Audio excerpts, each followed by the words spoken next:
অল্প বয়সে আমি মা হারাইয়া পাগল। আমার মায়ার নবী বড় ইয়াতীম, মা নাই বাবাও নাই। একদিন নবী খেলার মাঠে বসিয়া বাচ্চাদের খেলা দেখতেছেন। সন্ধ্যাবেলা দেখে সব সন্তানের বাবারা সন্তানের কোলে নিয়ে ঘরে যায়। মায়ার নবী একবার ডানে তাকায় বামে তাকায় আর তালাশ করে আমার বাবাই কই। মা আমেনা ঘর থেকে বের হইয়া তালাশ করে আমার সন্তান কোথায়। লোকদের জিজ্ঞাসা করে আমার সন্তান মুহাম্মদের দেখছো নাকি বলো। লোকেরা বলে একটা বাচ্চা দেখলাম কান্না করে আব্বা বলে, তবে কোথার তা ভালো করে জানি না। মা আমেনা দৌড়াইয়া দেখে আমার মায়ার নবী রাস্তার কিনারায় বসে বসে কান্না করতেছে। মায়ার নবীকে পাইয়া কোলে জড়ায় বলে চলো বাবা ঘরে চলো। মায়ার নবী মায়ের গলা জড়ায় আম্মা বলো। সব ছেলেদের বাবাদের দেখলাম, সব ছেলেরা বাবার কোলে উঠিয়া ঘরে গেল। আমি মুহাম্মদ তো আমার বাবারে আজও দেখি নাই, বলো আমার বাবাই কই। আমার বাবার কোলে উঠতে মনে চায়।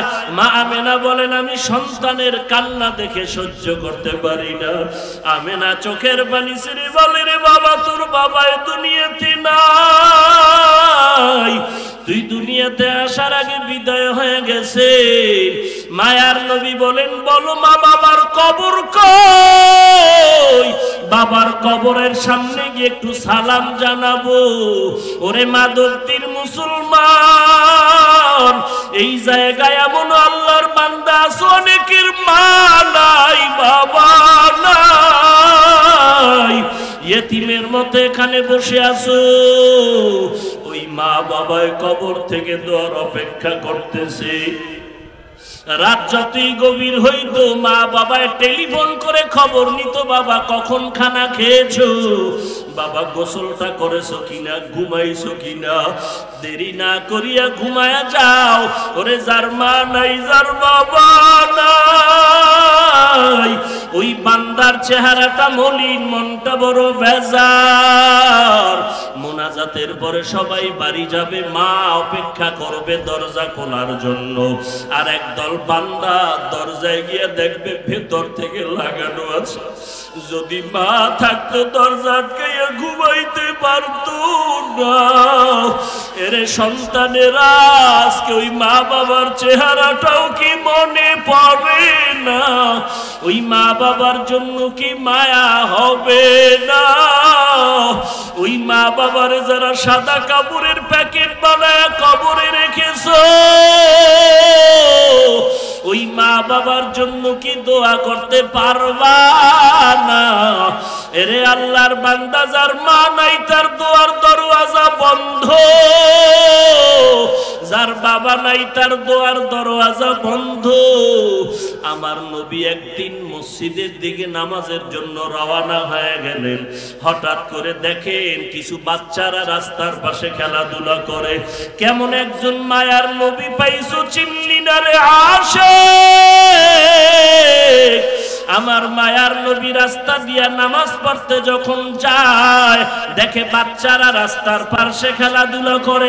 কিছু দূর যাওয়ার পরে দেখে আর একটা ছোট্ট বাচ্চা পরনে কাপড় নাই বসিয়া বসিয়া এতিমের মতো কান্না করে। মায়ার নবী বাচ্চাটারে জিজ্ঞাসা করলেন এখানে কেন তুমি বিবস্ত্র বসা? বাচ্চা কান্না করে বলে আমি বড় এতিম, আমার মা নাই বাবা নাই। নবী বাচ্চাটার হাত ধরিয়া উল্টা ঘরে চলে গেলেন। ঘরে গিয়া আম্মা জান আয়েশা রাদিয়াল্লাহু আনহাকে বললেন আয়েশা এই বাচ্চাটারে সুন্দর করে নিজের সন্তানের মতো গোসল করায় দাও। আম্মা জান এসা বাচ্চাটারে গোসল করায় দিলেন। মায়ার নবী একটা চাদর নিয়ে 2 টুকরা করিয়া বাচ্চাটারে গোসলের পরে পড়ায় দিলেন। এইবার নবী বলেন চলো আমরা নামাজ আদায় করার জন্য মসজিদে যাব। সাহাবায়ে কেরাম মসজিদে ইন্তেজার হয়ে আছে। বাচ্চাটা নবীর আগে আগে ঘর থেকে বের হয়ে যখন হাঁটে, মায়ার নবী বলে বাচ্চা তুমি হাঁটবা না, তুমি দাঁড়াও। বাচ্চা যখন দাঁড়ায় গেল, আমার নবী বসিয়া গেলেন, বলে তুমি আমার কাঁধে উঠো। আমি মায়ার নবীর কাঁধে উঠিয়া বসো। বাচ্চা বলে নবী এটা তো অসম্ভব। মায়ার নবী বলে আমিও তো তোমার মতো ইয়তীম, তোমার মা বাবা নাই, আমারও মা বাবা নাই, আমিও বড় ইয়তীম। আমি মা বাবা হারানোর ব্যথাটা বুঝি। আজকে তুমি আমার কাঁধের মধ্যে উঠিয়া চলতে থাকো। মায়ার নবী সুন্দর করে বাচ্চাটা নিয়ে যখন মসজিদে ঢুকলেন, সাহাবায়ে কেরাম আশ্চর্য হয়ে গেলেন, এই বাচ্চাটারে নবী এত আদর করে। কাতারের পেছনে ফালাইয়া মায়ার নবী ইমামতি করলেন। নামাজ শেষে নবী মিম্বরে বসলেন, সাহাবায়ে কেরামদেরকে বয়ান দেওয়ার জন্য। বাচ্চাটা নিচে মাটির মধ্যে বসে গেলেন। আমার নবী বাচ্চাটারে ডাক দিয়ে কয় বাবা তুমি আমার পার্শ্বে মিম্বরের ডান দিকে বসে যাও। বাচ্চাটারে মায়ার নবী ডান পার্শ্বে বসাইয়া মায়ার নবীর ডান হাত মুবারক বাচ্চার মাথার উপরে দিয়া সাহাবায়ে কেরামদের বলেন, ও সাহাবায়ে কেরাম জানো এই বাচ্চাটারে এত আদর করি কেন? এই বাচ্চাটা বড় ইয়তীমের, মা নাই বাবা নাই। আমি মায়ার নবীও বড় ইয়তীম। আমি এই বাচ্চাটারে মোহব্বত করে আদর করে গেলাম। উম্মতেরে জানায় দিও এতিমদের যারা মোহব্বত করবে তারা আল্লাহর কাছে বড় দামি হয়ে যাবে। ও মাধবদীর এলাকার মুসলমান, আজকে ব্যবসা করেন, চাকরি করেন, টাকা পয়সার অভাব নাই, একটা কাপড় লাগে না, সেখানে 10 সেট কাপড় লাগে। আপনার সন্তানের কাপড়ের অভাব নাই, খানার অভাব নাই। অথচ কত এতিম সন্তান, কত গরিব সন্তানেরা লেখাপড়া করতেছে, একটা জামা কিনার টাকা নাই, কিতাব কিনারও টাকা নাই। এই লকডাউনের ভেতরে আমাদের বিশেষ করে কওমি মাদ্রাসাগুলো এত কষ্ট, খানা নাই, ওস্তাদদের বেতন বন্ধ। এই ছাত্রগুলো মাদ্রাসা আসে, মা বাবা অনেক ছেলের লেখাপড়া বন্ধ করে দিয়েছে, টাকা নাই কি দিয়া পড়াবে, লেখাপড়া বন্ধ হয়ে গেল। ও মুসলমান নবীর উম্মত, টাকা নিয়ে কবরে যেতে পারবা না, বাড়ি গাড়ি পরে থাকবে, 3টা সাদা কাপড়ের প্যাকেট হইয়া কবরে যাওয়া লাগবে। ওই কবরে যখন সবাইকে শোয়া রাখবে, আমাকেও যেই প্রশ্ন করা হবে আপনাকেও একই প্রশ্ন করা হবে। একই প্রশ্ন, রবের পরিচয় দাও, ধর্মের পরিচয় দাও, রাহমাতুল লিল আলামিনের পরিচয় দাও। আপনাকেও যখন প্রশ্ন করা হবে আমাকেও করা হবে। যারা দুনিয়াতে আল্লাহর গোলামি করলো, ইসলাম মানলো, তারা জবাব দিবে রব্বি আল্লাহ, আমার রব আল্লাহ, আমার দিন ইসলাম। মুহাম্মদের দেখে বলবে ইনি হলেন আমার মায়ার সেই নবী, যেই নবীর দা দেখিয়া টুপি পরলাম, দাড়ি রাখলাম, লম্বা জামা পরলাম। কত মানুষ টুপিওয়ালা বলে গালি দিয়েছে, টুপি ফালাই নাই। কত মানুষ দাড়িওয়ালা বলে গালি দিয়েছে, তারপরও দাড়ি ফালাই নাই। এই তো আমার সেই মায়ার নবী। কবরে গিয়া মায়ার নবীরে দেখিয়া উম্মত পাগল হয়ে যাবে। আল্লাহর অর্ডার হবে, রে ফেরেশতা এই বান্দারে আর ডিস্টার্ব করিও না, জান্নাতের বিছানা কবরে বিছাইয়া দাও, বান্দা আরামে ঘুমাবে, আর কোন ঘুমে যেন ডিস্টার্ব না হয়। আল্লাহর আযাব বন্ধ হয়ে যাবে, জান্নাতের বিছানায় বান্দা ঘুমায়া পড়বে। পক্ষান্তরে যারা এই মুসিবতে পড়িয়াও গুনাহ ছাড়তে পারলা না রে বাবা, চোখ দুইটা বন্ধ করে একটু আমলনামার দিয়ে তাকায় দেখো, আমার ঘরের বাচ্চাটা অপরাধ করে নাই, আমার বোন, আমার মা, আমার স্ত্রী অন্যায় করে নাই, কিন্তু ঘরের বাচ্চা কেন অসুস্থ কান্না করে? একমাত্র কারণ হলো আমার গুনাহের কারণে আমার বাচ্চাগুলো কষ্ট পায়, আমার গুনাহের কারণে আমার পরিবারের লোকেরা কষ্ট পায়। এরে নবীর উম্মতের দল, আল্লাহ তওবার দাওয়াত দিলেন, যদি তওবা না করিয়া কবরে যাও তোমাকেও তিনটা প্রশ্ন করা হবে। রবের পরিচয় দাও, ধর্মের পরিচয় দাও, রহমাতুল লিল আলামিনের পরিচয় দাও। বান্দা তো দুনিয়াতে রবের চিনতো না, আল্লাহর হুকুম মতো চলতো না, নবীর সুন্নাত মানতো না। একটাই জবাব দিবে, লা আদরি, লা আদরি, আমি কিছুই জানি না, কিছুই জানি না। তখন আল্লাহ পাক রব্বুল আলামিন বলবেন, এরে রহমতের ফেরেশতা, এরে কবরের ফেরেশতা, এই বান্দাকে আর সুযোগ দিয়া লাভ নাই। আমি আল্লাহ দুনিয়াতে তো কম সুযোগ দেই নাই। আমার দেওয়া পানি, আমার দেওয়া মাছ, আমার দেওয়া বাতাস, আমার দেওয়া সূর্যের আলো, চাঁদের আলো সব ভোগ করার পরে বান্দা আমার হুকুম মতো চলে নাই, এখন আর সময় দেওয়া হবে না। আলেম ওলামারা পায়ে ধরিয়া বলছে, নামাজ পড়ো, বান্দা নামাজ পড়ে নাই, এখন আর দেরি করা যাবে না। ও জীবনে যত মজা করছে তার সাজাটা বুঝায়া দাও। জাহান্নামের একটা বিছানা কবরে বিছায়া দাও, আল্লাহর অর্ডার হয়ে যাবে। আর দেরি না, অন্ধকার কবরের সাথে জাহান্নামের একটা রাস্তা খুলে দাও। কবরের ভেতরে জাহান্নামের আগুন, আল্লাহর অর্ডার হয়ে যাবে রে কবরের মাটি। এই গুনাহগার নাফরমানের দুই পার্শ্ব থেকে জোরে চাপ দাও। কবরের মাটি এমন জোরে চাপ দেওয়া শুরু করবে, কবরের মাটির চাপে পাজরের হাড় চুরমার হয়ে যাবে।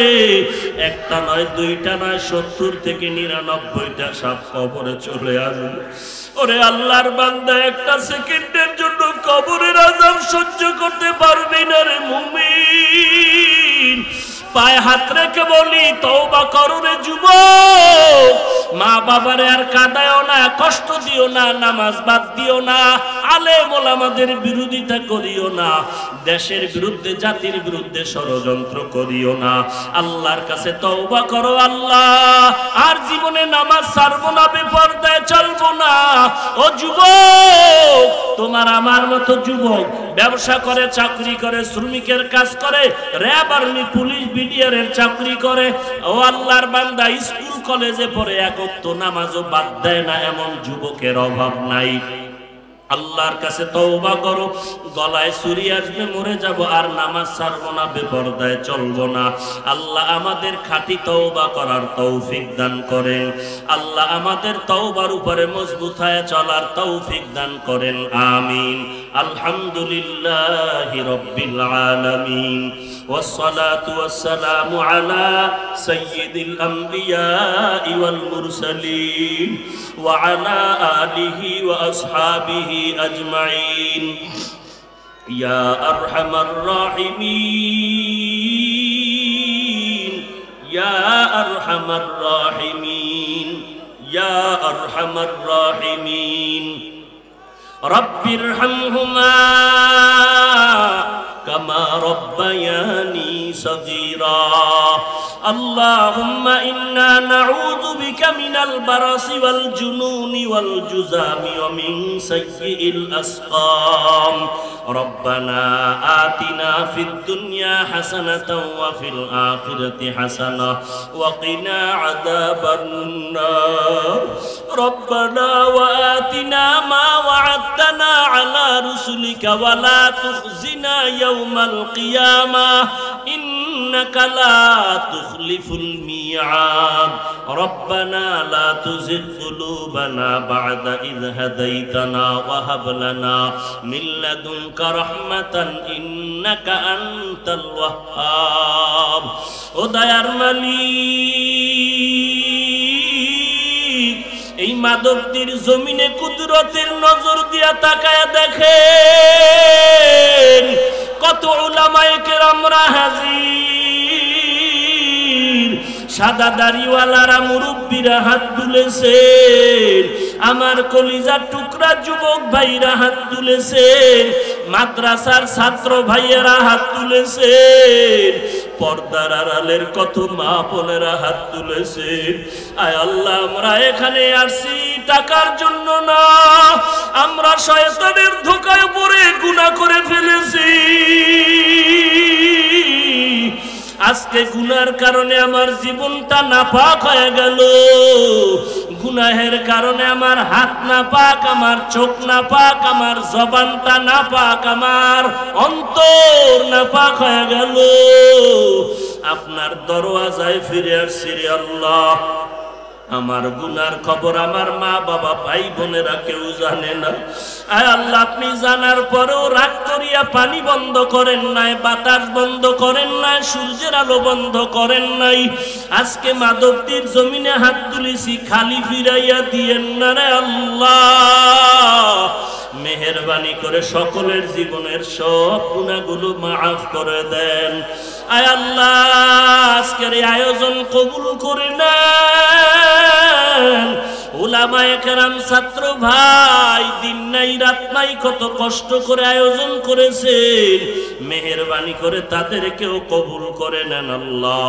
আয় আল্লাহকে দিনের খাদেম বানায় দেন। আয় আল্লাহ, সমস্ত মাদ্রাসা মসজিদ গুলো কবুল করে নেন। আয় আল্লাহ, সমস্ত শিক্ষা প্রতিষ্ঠান নবীর আদর্শওয়ালা বানায় দেন। আয় আল্লাহ, যারা সহযোগিতা করে কবুল করে নেন, গাইবি খাজানা থেকে কামিয়াবির ব্যবস্থা করে দেন। আয় আল্লাহ, আমাদের সবাইকে 5 ওয়াক্ত নামাজি বানায় দেন। আয় আল্লাহ, আমরা যারা হাত তুলেছি অনেকের মা নাই, বাবা নাই। আয় আল্লাহ, আমাদের অনেক মুরব্বীরা দুনিয়া থেকে চলে গেল। আয় আল্লাহ, হাটাজারির হযরত দুনিয়া থেকে চলে গেছেন।